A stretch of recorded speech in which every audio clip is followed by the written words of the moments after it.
Good morning, students.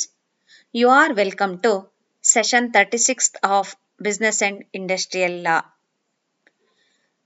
And this is Unit 4th, Industrial Disputes Act 1947.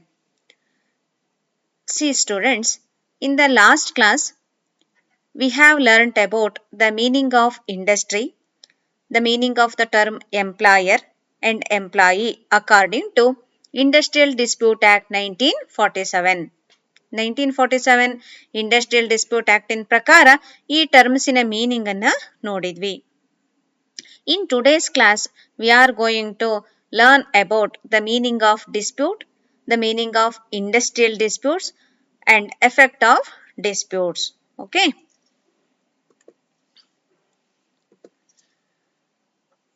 About disputes. Disputes ಅಂದ್ರೆ ಏನು? ಜಗಳಗಳು ಅಥವಾ ವಿವಾದಗಳು ಅಂತ.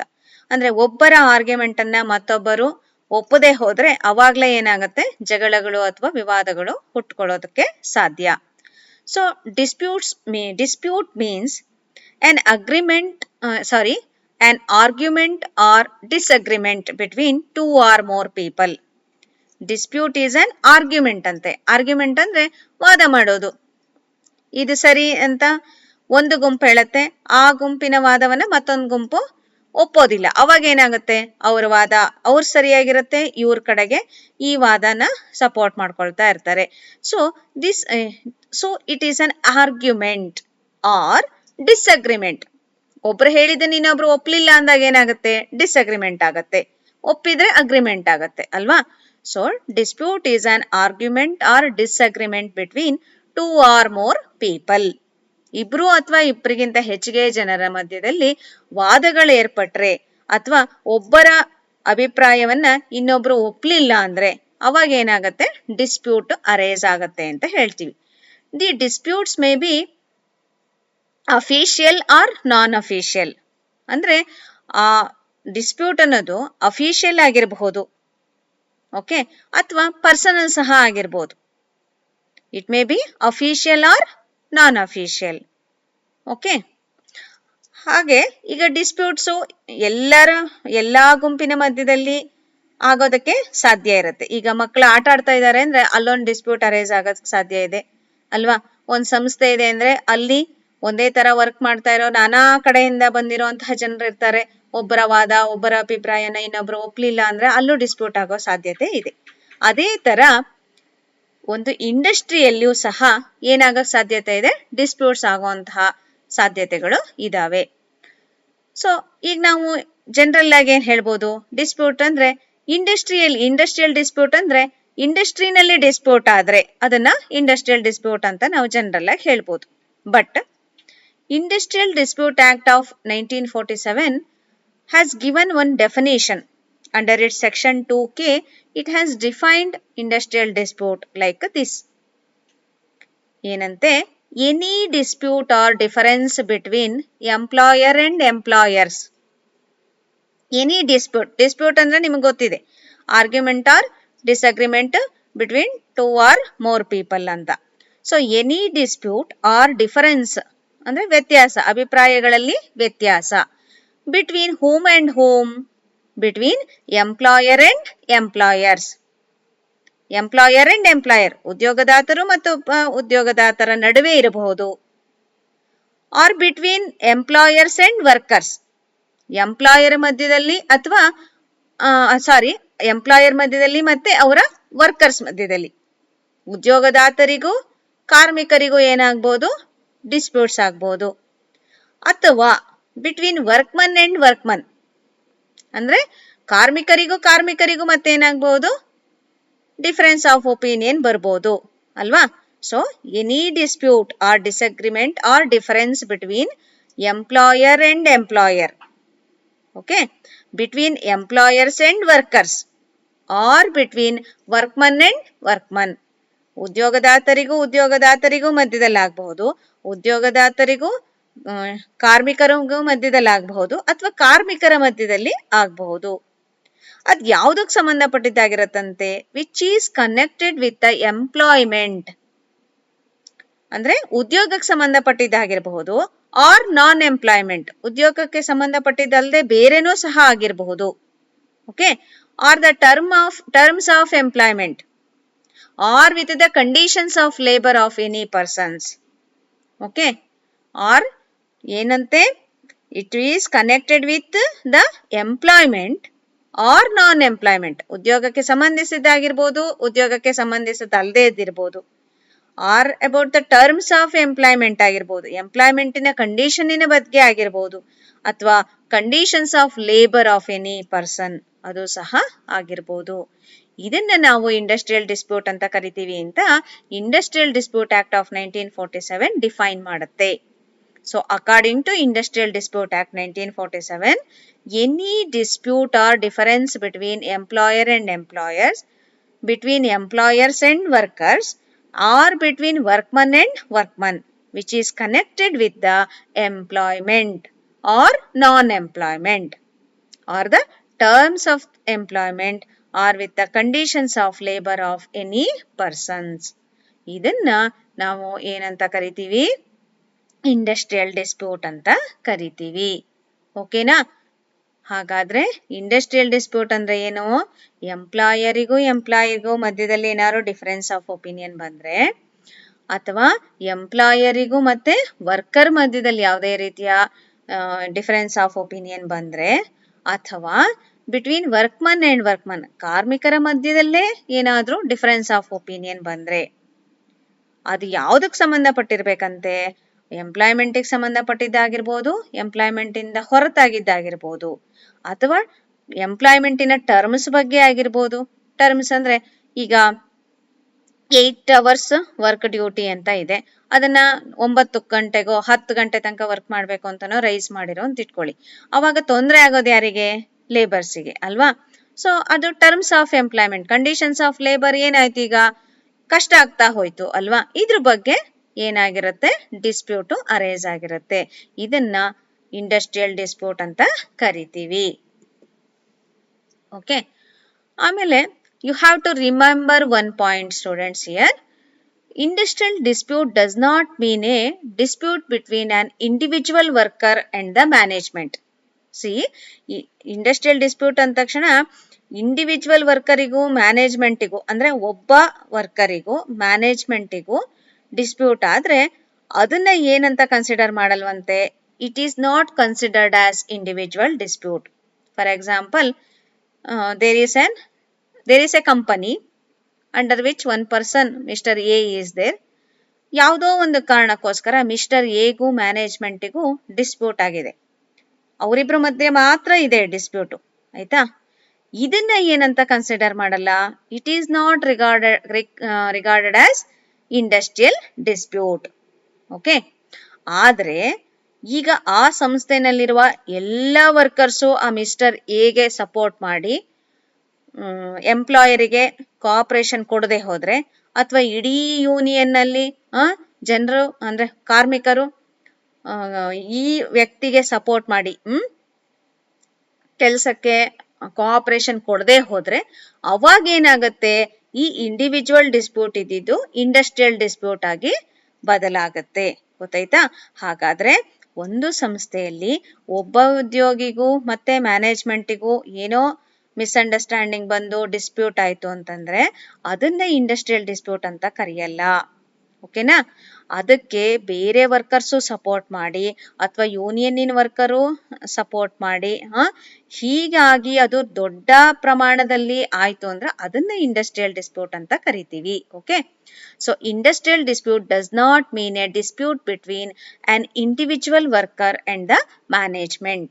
But if the individual dispute is taken up by other workmen, ಈಗ ಆ individual dispute ಅನ್ನ ಬೇರೆ ವರ್ಕರ್ಸು ಅದನ್ನ ಏನ್ ಮಾಡಿದ್ರೆ ಟೇಕನ್ ಅಪ್ ಮಾಡಿದ್ರೆ ಅಂದ್ರೆ ಸಪೋರ್ಟ್ ಮಾಡಿದ್ರೆ, or majority of the workman of the establishment ಅಂದ್ರೆ ಒಂದು ಸಂಸ್ಥೆ ಅಂತ, ಆ ಸಂಸ್ಥೆ ಕಂಪನಿ ಇಂದವಲ್ಲ ಅದಾಗಿರ್ಬೋದು, ಫರ್ಮ್ ಆಗಿರ್ಬೋದು, ಸೋಲ್ ಟ್ರೇಡಿಂಗ್ ಕನ್ಸರ್ನ್ ಆಗಿರ್ಬೋದು, ಯಾವುದೇ ಒಂದು, ಆಯ್ತಾ. ಒಟ್ಟು ಆ ಸಂಸ್ಥೆಯಲ್ಲಿರುವ ಹೆಚ್ಚಿನ ವರ್ಕ್ಮನ್ನು ಆ ವರ್ಕ್ಮನ್ನಿಗೆ ಸಪೋರ್ಟ್ ಮಾಡಿ ಅವರು ಇದ್ರೊಳಗೆ ಭಾಗಿಯಾದ್ರೆ, ಅಥವಾ ಅವರ ಯೂನಿಯನ್ ಇರುತ್ತಲ್ಲ, ಸಂಘಟನೆ, ಕಾರ್ಮಿಕರ ಸಂಘಟನೆ ಇರುತ್ತಲ್ಲ, ಅದು ಸಪೋರ್ಟ್ ಮಾಡಿದ್ರೆ then it becomes an individual dispute. Okay, so industrial dispute does not mean a dispute between an individual worker and the management. But if the individual dispute is taken up by other workmen or majority of the workmen of the establishment or their union, then it becomes an individual dispute. Okay. So whenever there is a industrial dispute occurs, ಅಂದ್ರೆ ಯಾವಾಗ್ಲಾರು industrial dispute ಆದಾಗ both management and the workers try to pressurize each other. Whenever there is an industrial dispute, both management and the workers try to pressurize each other. ಇಬ್ರು ಒಬ್ರು ಮೇಲೆ ಒಬ್ರು ಏನ್ ಮಾಡೋದಕ್ಕೆ ಶುರು ಮಾಡ್ತಾರೆ, ಒತ್ತಡನ ಹೇರ್ತಾರೆ. ಮ್ಯಾನೇಜ್ಮೆಂಟ್ ಏನ್ ಮಾಡ್ಬೋದು, it may resort to lockout. Lockout ಮಾಡ್ಬಿಡ್ಬೋದು, ಅಂದ್ರೆ ಟೆಂಪರರಿ ಪೀರಿಯಡ್ಗೆ ಸಂಸ್ಥೆನ ಏನು ಅಂದ್ರೆ ಮುಚ್ಚಿಬಿಡೋದು, ಯಾರು ವರ್ಕರ್ಸ್ ಬರೋಂಗಿಲ್ಲ, ಯಾವ ಕೆಲಸನೂ ನಡೆಯೋಂಗಿಲ್ಲ ಆ ತರ. ಅಥವಾ ವರ್ಕರ್ಸ್ ಏನ್ ಮಾಡ್ಬೋದು, they may resort to strike. ಅವರು ಸ್ಟ್ರೈಕಿಗೋ, ಗೇಯರಾವಿಗೋ, ಪಿಕೆಟಿಂಗಿಗೋ ಈ ತರ ಅವರು ಬೇರೆ ಸಾಧನಗಳನ್ನ ನೋಡ್ಕೋಬಹುದು. ಏನಕ್ಕೆ, ಎಂಪ್ಲಾಯರ್ ಮೇಲೆ ನಾವು ಪ್ರೆಷರ್ ಮಾಡಬೇಕು, ಪ್ರೆಷರ್ ಮಾಡಿದಾಗ ನಮ್ಮ ಬೇಡಿಕೆಗಳಿಗೆ ಒಪ್ಪಿಗೆ ಕೊಡ್ತಾರೆ ಅಂತ ಅಲ್ವಾ. ಇಲ್ಲಿ ಯೂಶ್ವಲಿ ಆಗೋದೇನು, ವರ್ಕರ್ಸ್ ಯಾವ್ದೋ ಬೇಡಿಕೆಗೆ ಇಟ್ಟಿರ್ತಾರೆ, ಆ ಬೇಡಿಕೆನ ಎಂಪ್ಲಾಯರ್ ಒಪ್ಪಿರಲ್ಲ, ಅಥವಾ ಎಂಪ್ಲಾಯರ್ ಯಾವ್ದೋ ಒಂದಷ್ಟು ಕಂಡೀಷನ್ಸ್ ಅನ್ನ ಸೇರಿಸಿರ್ತಾನೆ, ಆ ಕಂಡೀಷನ್ಸ್ ಅನ್ನ ಇವ್ರು ಒಪ್ಪೋದಕ್ಕೆ ರೆಡಿ ಇರಲ್ಲ. ಈ ತರ ಆದಾಗ ತಾನೆ ಡಿಸ್ಪ್ಯೂಟ್ ಆಗುವಂಥದ್ದು. So whenever dispute arises in industry, both the parties, that is the management one side, ಈ ಕಡೆ ಸೈಡ್ ಅಲ್ಲಿ workers, both of them try to pressurise each other. ಇಬ್ರು ಒಬ್ರ ಮೇಲೆ ಏನ್ ಮಾಡೋದ್ ಶುರು ಮಾಡ್ತಾರೆ, ಪ್ರೆಷರೈಸ್ ಮಾಡೋದಕ್ಕೆ ಶುರು ಮಾಡ್ತಾರೆ ಅಲ್ವಾ. ಸೊ ಇದನ್ನ ನಾವು ಇಂಡಸ್ಟ್ರಿಯಲ್ ಡಿಸ್ಪ್ಯೂಟ್ ಅಂತ ಕರಿತೀವಿ. ಓಕೆ, ಈಗ ಇಂಡಸ್ಟ್ರಿಯಲ್ ಡಿಸ್ಪ್ಯೂಟ್ ಆಗೋದು ಹಾಗಾದ್ರೆ ಒಳ್ಳೇದಾ? ಈಗ ಇಂಡಸ್ಟ್ರಿಯಲ್ ಡಿಸ್ಪ್ಯೂಟ್ ಆಕ್ಟ್ ಅನ್ನ ಎನಾಕ್ಟ್ ಮಾಡಿರೋ ಉದ್ದೇಶನೇ ಏನು, ಆದಷ್ಟು ಇಂಡಸ್ಟ್ರಿಯಲ್ ಡಿಸ್ಪ್ಯೂಟ್ ಅನ್ನ ಏನ್ ಮಾಡ್ಬೇಕು, ಕಡಿಮೆ ಮಾಡ್ಬೇಕು. We have to lessen the number of industrial dispute. ಅಥವಾ ಈ ಮೊಗ್ಗಿದ್ದಾಗ್ಲೇ ಚೂಟ್ ಹಾಕ್ಬಿಡ್ಬೇಕು, ಸಣ್ಣಕ್ಕಿದ್ದಾಗ್ಲೇ ಅದನ್ನ ಏನ್ ಮಾಡ್ಬಿಡ್ಬೇಕು, ತೆಗೆದು ಬಿಡ್ಬೇಕು. That is prevention. ಪ್ರಿವೆನ್ಷನ್ ಮಾಡಬೇಕು ಆಗದೆ ಇದ್ದ ಹಾಗೆ ಇಂಡಸ್ಟ್ರಿಯಲ್ ಡಿಸ್ಪ್ಯೂಟ್. ಇಂಡಸ್ಟ್ರಿಯಲ್ ಡಿಸ್ಪ್ಯೂಟ್ ಒಂದು ವೇಳೆ ಆದ್ರೆ ಅದನ್ನ ಯಾವ ತರ ಸಾಲ್ವ್ ಮಾಡೋದು ಅನ್ನೋದನ್ನೇ ಇಂಡಸ್ಟ್ರಿಯಲ್ ಡಿಸ್ಪ್ಯೂಟ್ ಆಕ್ಟ್ ಅನ್ನ ಜಾರಿಗೊಳಿಸಿದಾಗ ಅವೆಲ್ಲ ಕ್ರಮಗಳನ್ನ ತಗೊಂಡಿರುವಂತದ್ದು. ಹಾಗಾದ್ರೆ ಇಂಡಸ್ಟ್ರಿಯಲ್ ಡಿಸ್ಪ್ಯೂಟ್ ಆಗೋದ್ರಿಂದ ಎಕಾನಮಿ ಮೇಲೋ ಅಥವಾ ಸಂಸ್ಥೆಯ ಮೇಲೋ ಎಂಪ್ಲಾಯಿ ಮೇಲೋ ಏನಾಗ್ಬೇಕು, ಒಂದಷ್ಟು ದುಷ್ಪರಿಣಾಮಗಳು ಆಗಿರ್ಬೇಕು ಅಲ್ವಾ. ಸೊ ಅದಕ್ಕೋಸ್ಕರ ಇಂಡಸ್ಟ್ರಿಯಲ್ ಡಿಸ್ಪ್ಯೂಟ್ ಆಗಬಾರ್ದು, ಅದನ್ನ ಪ್ರಿವೆನ್ಷನ್ ಮಾಡಬೇಕು ಅನ್ನೋ ಉದ್ದೇಶದಿಂದ ಇಂಡಸ್ಟ್ರಿಯಲ್ ಡಿಸ್ಪ್ಯೂಟ್ ಆಕ್ಟ್ 1947 ಅನ್ನ ಎನಾಕ್ಟ್ ಮಾಡಿರುವಂತದ್ದು. We shall see what are all the effects of industrial disputes. Whenever dispute arises in industry, naturally first effect ಆಗೋದೆ ಪ್ರೊಡಕ್ಷನ್ ಮೇಲೆ. Because whenever the industrial dispute arises, both the parties, that is the management and the worker, tries to pressurize each other ಅಂತ ಹೇಳಿದೀರಾ. ಇವರು ಯಾರು workers ಏನ್ ಮಾಡ್ಬೋದು, strike ಮಾಡ್ಬಿಡ್ಬೋದು ಕೆಲಸ ಮಾಡಲ್ಲ ಅಂತ. ಎಂಪ್ಲಾಯರ್ಸ್ ಏನ್ ಮಾಡ್ಬೋದು, ನೀವು ಕೆಲ್ಸಕ್ಕೆ ಬರೋದ್ ಬೇಡ ಒಂದಷ್ಟು ದಿವಸ ಅಂತ ಹೇಳಿ ಏನ್ ಮಾಡ್ಬಿಡ್ಬೋದು, ತಾತ್ಕಾಲಿಕವಾಗಿ ಸಂಸ್ಥೆಯನ್ನ ಕ್ಲೋಸ್ ಮಾಡ್ಬಿಡ್ಬೋದು ಅಲ್ವಾ. ಹೀಗಾದಾಗ ಫಸ್ಟ್ ಯಾವ್ದ್ರ ಮೇಲೆ ಪರಿಣಾಮ ಬೀರುತ್ತೆ, ಡೆಫಿನೆಟ್ಲಿ ಆನ್ ಪ್ರೊಡಕ್ಷನ್, ಉತ್ಪಾದನೆ ಮೇಲೆ ಅಲ್ವಾ. ಖಂಡಿತವಾಗಿಯೂ ಇಂಡಸ್ಟ್ರಿಯಲ್ ಡಿಸ್ಪ್ಯೂಟ್ ಯಾವ್ದ್ರ ಮೇಲೆ ಅಡ್ಡ ಪರಿಣಾಮ ಬೀರುತ್ತೆ ಅಂದ್ರೆ ಪ್ರೊಡಕ್ಷನ್ನಿನ ಮೇಲೆ. ಲಾಸ್ ಆಫ್ ಪ್ರೊಡಕ್ಷನ್ ಆಗತ್ತೆ, ಉತ್ಪಾದನೆ ಕಡಿಮೆ ಆಗ್ಬಿಡತ್ತೆ. ಉತ್ಪಾದನೆ ಕಡಿಮೆ ಆದ ತಕ್ಷಣ ಏನಾಗತ್ತೆ, ಅದನ್ನ ನಂಬಿಕೊಂಡವರಿಗೆ ಇನ್ಕಮ್ ಕಡಿಮೆ ಆಗತ್ತೆ, both for employer and for employee ಅಲ್ವಾ. ಹಾಗೆ ಎಂಪ್ಲಾಯ್ಮೆಂಟ್ ಹೊರಟೋಗುವಂತಹ ಚಾನ್ಸಸ್ ಇರುತ್ತೆ, ಉದ್ಯೋಗನೇ ಇಲ್ಲ ಅಂತ ಆಗ್ಬಹುದು. ಸೊ ಫಸ್ಟ್ ಎಫೆಕ್ಟ್ ಆಗೋದು ಯಾವುದು, ಲಾಸ್ ಆಫ್ ಪ್ರೊಡಕ್ಷನ್. ಪ್ರೊಡಕ್ಷನ್ ಕಡಿಮೆ ಆಗ್ಬಿಡತ್ತೆ. ಪ್ರೊಡಕ್ಷನ್ ಆಗಿದ್ರೆ ತಾನೇ ಸೇಲ್ ಮಾಡಕ್ಕಾಗೋದು, ಸೇಲ್ ಆದ್ರೆ ತಾನೇ ಇನ್ಕಮ್ ಬರೋದು. ನಾವು ಮಾಡಿರೋ ಪ್ರೊಡಕ್ಷನ್ ಸೇಲ್ ಆಗ್ತಾ ಇದೆ, ಮತ್ತೆ ಪ್ರೊಡಕ್ಷನ್ ಮಾಡ್ಬೇಕು, ಮತ್ತೆ ಸೇಲ್ ಆಗ್ಬೇಕು ಅಂದಾಗ ಅಲ್ಲಿ ಉದ್ಯೋಗ ಇರುತ್ತೆ. ಆ ಸಂಸ್ಥೆನ ಮುಚ್ಚಾಕ್ಬಿಟ್ರೆ ಉದ್ಯೋಗ ಎಲ್ಲಿಂದ ಬರಬೇಕು? Isn't it? So, the effect of industrial dispute is loss of production, income and employment. And second one is increase in inflation. Industrial dispute ಆದಾಗ ಹಣದುಬ್ಬರ ಜಾಸ್ತಿ ಆಗತ್ತೆ. ಹಣದುಬ್ಬರ ಅಂದ್ರೆ ವಸ್ತುವಿನ ಬೆಲೆ ಅಧಿಕ ಆಗಕ್ ಶುರುವಾಗತ್ತೆ. ಅಂದ್ರೆ ಮನಿಯ ವ್ಯಾಲ್ಯೂ ಕಡಿಮೆ ಆಗಕ್ ಶುರುವಾಗತ್ತೆ. ಅವಾಗ ನಾವು ಜಾಸ್ತಿ ದುಡ್ಡು ಕೊಟ್ಟು ಒಂದು ವಸ್ತುವನ್ನ ಪರ್ಚೇಸ್ ಮಾಡ್ಬೇಕಾಗತ್ತೆ. ಸೊ ಇದು ಗಾಯದ ಮೇಲೆ ಬರೆ ಹಾಕದಂಗೆ ಮತ್ತೊಂದು ಸಮಸ್ಯೆ. ಈಗಾಗ್ಲೇ ಇನ್ಕಮ್ ಕಡಿಮೆ, ಎಂಪ್ಲಾಯ್ಮೆಂಟು ಕಡಿಮೆ, ಹಾಗಾಗಿ ಪ್ರೊಡಕ್ಷನ್ ಕಡಿಮೆ ಆಗಿದೆ. ಹಾಗಾಗಿ ಏನಾಗುತ್ತೆ? ಇನ್ಫ್ಲೇಷನ್ ಜಾಸ್ತಿ ಆಗತ್ತೆ. ಇನ್ಫ್ಲೇಷನ್ ಜಾಸ್ತಿ ಆಗ್ತಿದ್ದಂಗೆ ಕಾಸ್ಟ್ ಆಫ್ ಲಿವಿಂಗ್ ಅಂದ್ರೆ ಜೀವನ ನಿರ್ವಹಣೆ ಮಾಡೋದಕ್ಕೆ ವೆಚ್ಚ ಬೀಳತ್ತಲ್ಲ, ಅದೂ ಸಹ ಏನಾಗ್ಬಿಡತ್ತೆ? ಜಾಸ್ತಿ ಆಗಕ್ಕೆ ಶುರುವಾಗತ್ತೆ. ಅಂದ್ರೆ ಕಡಿಮೆ ಖರ್ಚಿನಲ್ಲಿ ಒಂದು 1000 ರೂಪಾಯಿನಲ್ಲಿ ಒಂದು ವಾರ ಕಳಿಬಹುದು ಅನ್ನೋಂತಹ ಕುಟುಂಬ ಈಗ 2000 ರೂಪಾಯಿ ಇನ್ವೆಸ್ಟ್ಮೆಂಟ್ ಮಾಡೋ ಹಾಗೆ ಆಗ್ಬಿಡತ್ತೆ. ಕಷ್ಟ ಆಗತ್ತೆ ಅಲ್ವಾ? ಕಾಸ್ಟ್ ಆಫ್ ಲಿವಿಂಗ್ ಜಾಸ್ತಿ ಆಯ್ತು. 20 ರೂಪಾಯಿಗೆ ಸಿಗ್ತಿದ್ದ ವಸ್ತುಗೆ ನಾವು 25 ರೂಪಾಯಿ ಕೊಡ್ಬೇಕು ಅಂತಂದ್ರೆ ಅಷ್ಟು ಜಾಸ್ತಿ ನಾವು ಅರ್ನ್ ಮಾಡಿ ಕೊಡೋ ಹಾಗಾಯ್ತಲ್ಲ. ಸೊ ಇದು ಮತ್ತೊಂದು ಎಫೆಕ್ಟ್ ಇಂಡಸ್ಟ್ರಿಯಲ್ ಡಿಸ್ಪ್ಯೂಟ್ ಇಂದು.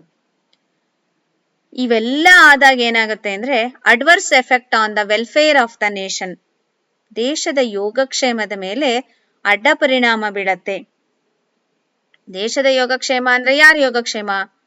ಜನರ ಯೋಗಕ್ಷೇಮ ಅಲ್ವಾ? ಸೊ ಜನರು ಯಾವ್ದ್ರ ಮೇಲೆ ಡಿಪೆಂಡ್ ಆಗಿದ್ದಾರೆ? ಇವೆಲ್ಲ ಒಂದ್ ರೀತಿನಲ್ಲಿ ಚೈನ್ ರಿಯಾಕ್ಷನ್ಸ್ ಇದ್ದಂಗೆ. ಒಬ್ಬರ ಆಕ್ಟಿವಿಟಿ ಇನ್ನೊಬ್ಬರ ಆಕ್ಟಿವಿಟಿ ಮೇಲೆ ಡಿಪೆಂಡ್ ಆಗಿರುತ್ತೆ. ಹಾಗಾಗಿ ಯಾವುದೋ ಒಂದು ಕ್ಷೇತ್ರ ಲಾಸ್ ಆಯ್ತು ಅಂದ್ರೆ it affects on other fields also. Isn't it? So income ಕಡಿಮೆ ಆಯ್ತು, ಎಂಪ್ಲಾಯ್ಮೆಂಟ್ ಕಡಿಮೆ ಆಯ್ತು, ಜನರಿಗೆ ಕಷ್ಟ ಆಗುತ್ತಲ್ವಾ? So definitely the industrial disputes have adverse effect on welfare of the nation. Then industrial disputes reduces the supply of raw material for their production. See, in the first point itself you have learnt about industrial disputes directly have an effect on production. It will reduces the production anta gottide. You know, finished products of some industry may become raw material for other industry.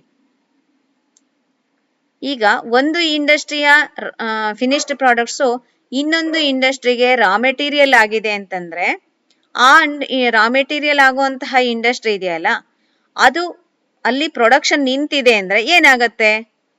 There will no supply of raw material. It reduces the supply of raw material for some other organisation. Isn't it? So ಅವರಿಗೆ raw material ಸಿಗ್ಲಿಲ್ಲ ಅಂದ್ರೆ ಅವ್ರು ಹೆಂಗ್ production ಮಾಡ್ತಾರೆ? So ಅಲ್ಲೂ ಸಹ ಏನಾಗ್ತಾವ ಈ ಸಮಸ್ಯೆಗಳೇನು ಅಂದ್ರೆ ಮಲ್ಟಿಪಲ್ ಎಫೆಕ್ಟ್ಸ್ ಅನ್ನ ಅಂದ್ರೆ ಡಬಲ್ ಆಗ್ತಾ ಹೋಗುತ್ತೆ. 2 ಇದ್ದಿದ್ 4, 4 ಇದ್ದಿದ್ 8, 8 ಇದ್ದಿದ್ 16, ಈ ತರ ಏನು ಮಲ್ಟಿಪಲ್ ಆಗ್ತಾ ಹೋಗುವಂತಹ ಸಮಸ್ಯೆಗಳಿವು. Then loss of output in turn reduces the national income. ಈಗ ಎಕ್ಸಾಂಪಲ್ ನಮ್ಮ ಬಾಡಿಯನ್ನೇ ಎಕ್ಸಾಂಪಲ್ ತಗೊಂಡ್ರೆ, ಕಣ್ಣೋವಾದ್ರೂ ಈ ದೇಹಕ್ಕೆ ಆಗುವಂಥದ್ದು, ಕಾಲ್ ನೋವಾದ್ರೂ ಈ ದೇಹಕ್ಕೆ, ಕಾಲಿನ ಯಾವುದೋ ನಮ್ಮ ದೇಹದ ಯಾವುದೋ ಒಂದು ಅಂಗವನ್ನ ನಾವು ಕಳ್ಕೊಂಡ್ರೆ ಹೊಡೆತ ಬೀಳೋದು ಯಾವುದಕ್ಕೆ? ನಮ್ಮ ದೇಹಕ್ಕೆ ಅಲ್ವಾ? ಅಂದ್ರೆ ನಮ್ಗೆ. ಅದೇ ತರ ಇನ್ ಎ ಕಂಟ್ರಿ, ನಾವು ಒಂದು ದೇಶನ ಇದನ್ನ ತಗೊಂಡಾಗ ಅಲ್ಲಿಯ ಯಾವ ಜನಕ್ಕೆ ಯಾವ ಕ್ಷೇತ್ರಕ್ಕೆ ಲಾಸ್ ಆದ್ರೂ ಒಟ್ಟಿನಲ್ಲಿ ಹೊಡೆತ ಬೀಳೋದು ಯಾವುದಕ್ಕೆ? ನ್ಯಾಷನಲ್ ಇನ್ಕಮಿಗೆ, ದೇಶದ ಅಂದ್ರೆ ರಾಷ್ಟ್ರೀಯ ಆದಾಯ ಅಂತ ಕರಿತೀವಿ ಇದಕ್ಕೆ, ನ್ಯಾಷನಲ್ ಇನ್ಕಮಿಗೆ. ನಮ್ಮ ಪ್ರತಿಯೊಂದು ಆಕ್ಟಿವಿಟಿಯಿಂದ ಏನಾಗ್ತಾ ಇರುತ್ತೆ? ದೇಶಕ್ಕೆ ಆದಾಯ ಬರ್ತಾ ಇರುತ್ತೆ, ಇನ್ಕಮ್. ಒಂದು ದುಡಿಮೆ ಮಾಡ್ತಾ ಇದ್ದೀರಾ ಅಂತಂದ್ರೆ ನಿಮಗೇ ಗೊತ್ತಿಲ್ಲದಂಗೆ ನಿಮ್ಮಿಂದ ರೆವೆನ್ಯೂ ಜನರೇಟ್ ಆಗಿ ದೇಶಕ್ಕೆ ಹೋಗ್ತಾ ಇರುತ್ತೆ. ನಾವು ಡೈರೆಕ್ಟ್ ಟ್ಯಾಕ್ಸು ಇಂಡೈರೆಕ್ಟ್ ಟ್ಯಾಕ್ಸು ಯಾವುದೋ ಅಂತರದಲ್ಲಿ ಕಟ್ಟಿರ್ತೀವಿ.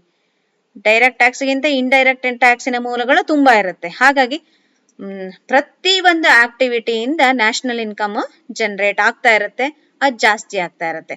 But with the loss of production there will be less national income ಅಥವಾ reduce in the production, reduce or loss of production results in reduce in the national income.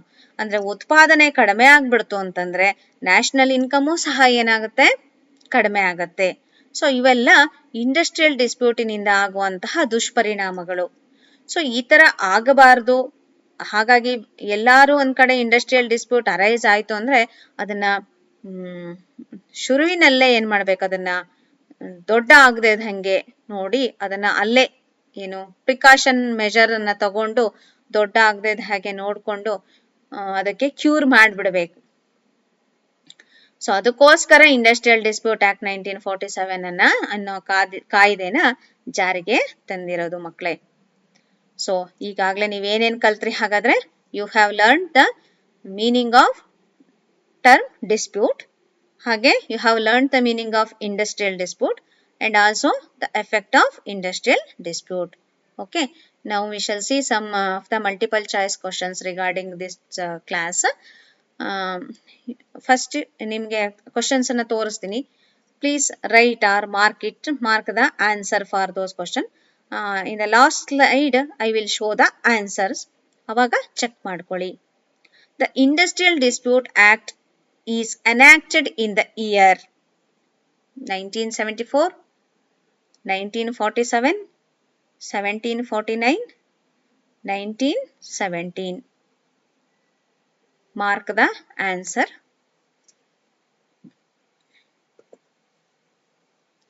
Industrial disputes results in loss of production, increase in cost of living, reduce in national income, all of the above. ಯಾವ್ದು ಸರಿ ಅನ್ಸುತ್ತೋ ಅದನ್ನ mark ಮಾಡ್ಕೊಳ್ಳಿ.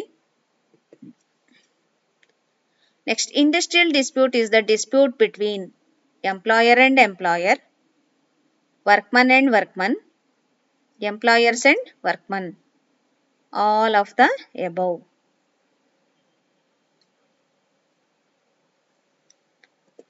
Next, the person who gives employment is called employer, buyer, employee, creditor.